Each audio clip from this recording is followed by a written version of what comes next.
And so we're back with the BMW, and it is making a really gnarly noise,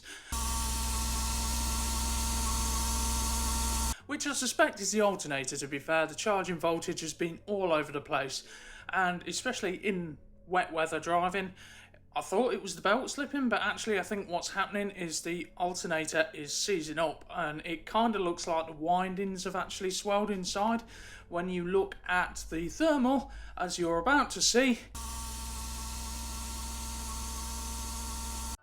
Today's video is sponsored by TOPDON, and this is the TC002C Duo. This tiny little device simply plugs into the bottom of your smartphone and turns it into a powerful thermal imaging device. With a heat range of -4 degrees to 1022 degrees Fahrenheit and a field of view of 50 by 37.2 degrees. With its simple plug and play design on both Apple and Android devices, and a handy little carry case that keeps it all neatly tucked away and safe from damage. So whether it's DIY jobs like trying to work out why half your radiator is cold, or automotive and you're trying to figure out why your alternator is trying to melt itself from the inside out, or trying to see why half your motorcycle engine is cold and you have no idea why. So a big thank you to TOPDON, and head over to the link in our description and get yourself one now. Let's get back to the video. So on this car I actually have a battery isolator which is currently off because of the obvious issue with the alternator. If it shorts out, I don't want to cause any more issues with melting wiring. So I've turned that off, so there's no power to the car now. It is completely isolated. So I have a 16mm on a ratchet, and I'm just going to push the tensioner down. And that should allow me to pop the belt off nice and easy. Just like that. Right, so let's get this air filter out of the way. That'll give us a little more room. It's probably quite well stuck on that. No, me, I forced one on that shouldn't fit. Oh, no, it's actually alright. And then let's get this cold air feed off the alternator. Which, I say cold air feed, it kindly just showers it with rainwater. So let's just go ahead and crack off the mounting bolts. Not a massively long one, but it gets a bit tight to the fan shroud.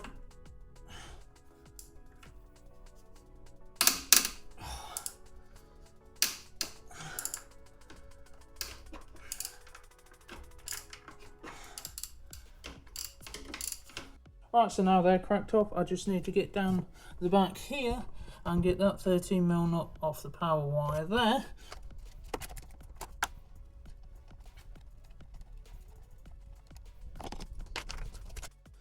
Well, there is one more cable that I need to get undone, and it is right down here, and there's not enough room to get this in, and I don't have the swan neck. So I think what I'm going to do is actually undo the alternator and see if I can slide it forward and get myself a little bit more room, then undo it that way.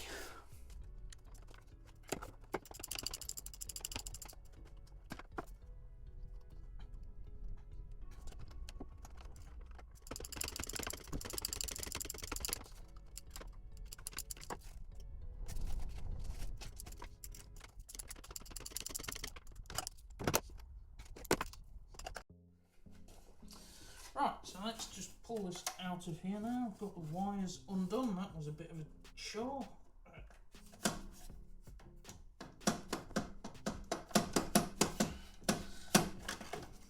we go. Right, so there we have that very fiddly one that was a bit awkward to get to. That's going to be even more fun to put on. Oh god, the amount of stuff falling out of this thing. Right, so let's have a look what we've got to replace that unit with.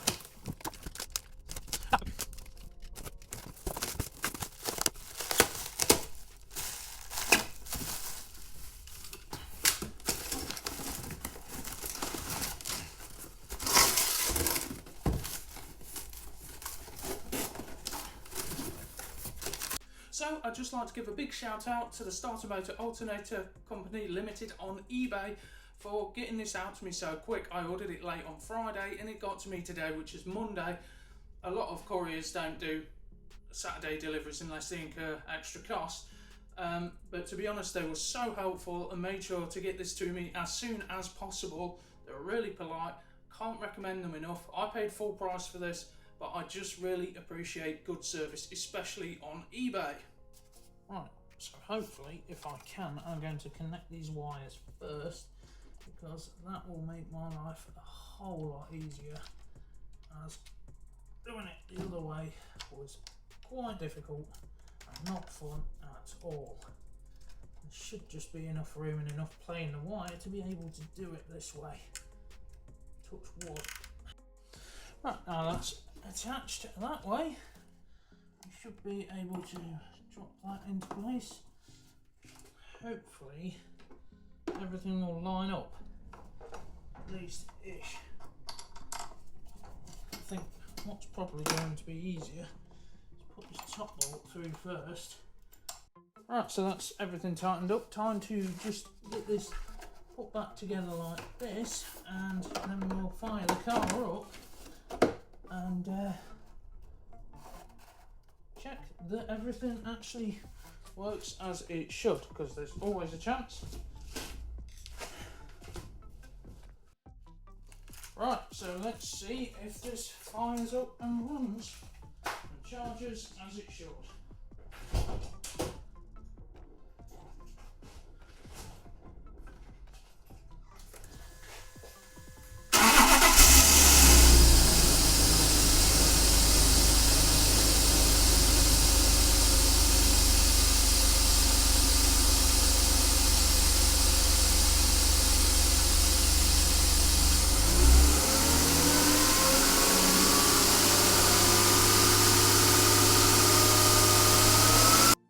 So this is the new alternator idling, and this is it not charging.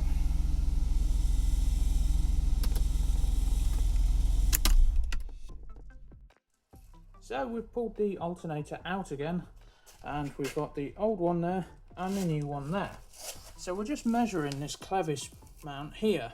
Obviously this connects two halves as well, and needs little mounting bolts all the way around it. So what's actually happening is this is binding up once the alternator is torqued up. As you can see, it's polished the grooves. And what I've actually found is this is a 74mm gap, and the original is a 73mm gap. So although it's not a massive difference, what actually happens once it's torqued up is it pinches those two case halves together and basically binds the alternator up completely, not allowing it to turn at all.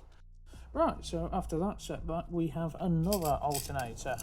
Now this one has a even bigger gap between those two. Now that bush there is supposed to slide through to stop it pinching the casing up.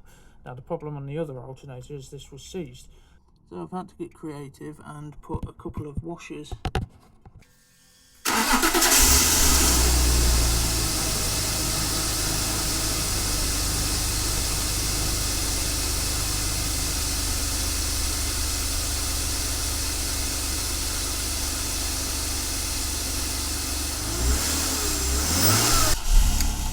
fire the car up, charge light goes off, voltage just keeps dropping, but it doesn't matter what I do. It doesn't matter whether it's a different battery, it doesn't matter whether this is boosted battery, it just stays at that voltage.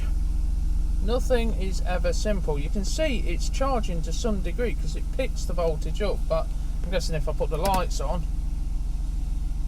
there we go, 10.9 with the headlights on. Again, still no charge indicator, so that shows that it's doing something, but whatever it is isn't enough. Right, so new belt acquired. Let's see if this fixes it. So one thing that certainly won't help is the plastic that's actually covering that metal bush that's meant to contact on that metal bush in there. And there we go. 14.4 volts, exactly how it should be. No charging light on. Fixed. All that because of a belt.